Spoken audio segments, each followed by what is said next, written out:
Assalamualaikum YouTube көрермендер, қалдарыңыз қалай? Менің есімім Бекзат Мұстафин болады. Мен өзім автоаксессуармен айналысам.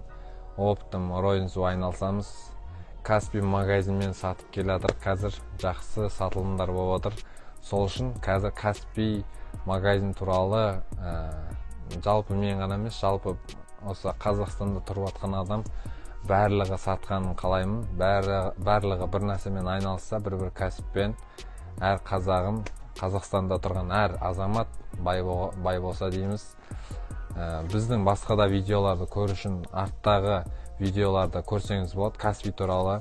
Каспий магазинді қалай ашу керек, нольдан бастап, қалай ашу керек, қалай сату керек видеолардың бәрін осы біздің YouTube каналымызға салып жатырық. Соларды көрсеңіз болады, үйренсеңіз болады, түсінбеген жерлеріңіз болса, комментарияға міндетті түрде жазып отсаңыз, біз сізге міндетті түрде жазып береміз.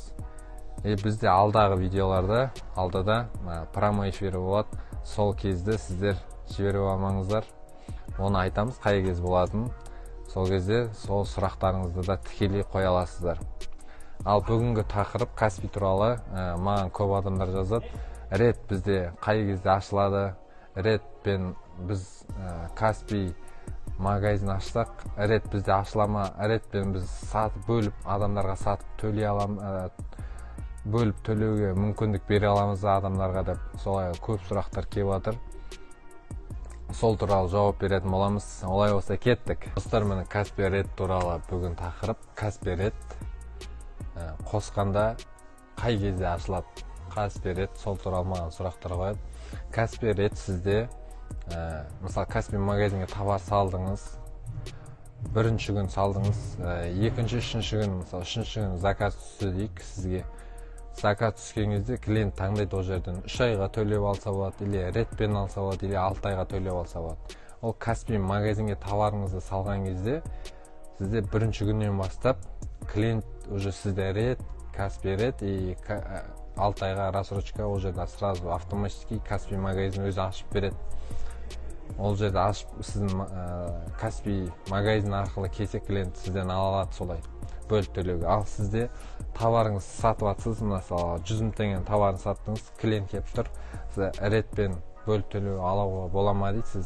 Сіз ол кезде Каспий ретпен бөліп төлеуге бере алмайсыз. Өйткені сіз енді кірдіңіз, мысалы 3-ші күн болып бір 10 сатылым болған шығар, сатылым болып жатыр, бірақ сізге рет бірден бере салмайды. Өйткені бірінші айда негізі Каспийдің өзінің суммасы 500 мың теңге болу керек, бір айлық оборот. 500 мың обороттан да төмен болса да береді негізі. Ал негізгі оборот 500 мың теңге болу керек. Сосын 500 мың теңгені мысалы бір үлкен адамдар бар ғой, адамның көбі, мысалы кейбіреулерде бір диванның өзі 500 мың теңге тұрады. Кейбіреулерде бір мопедтің, бір велосипедтің өзі бір 500 мың теңге тұрады, бір ақ зат.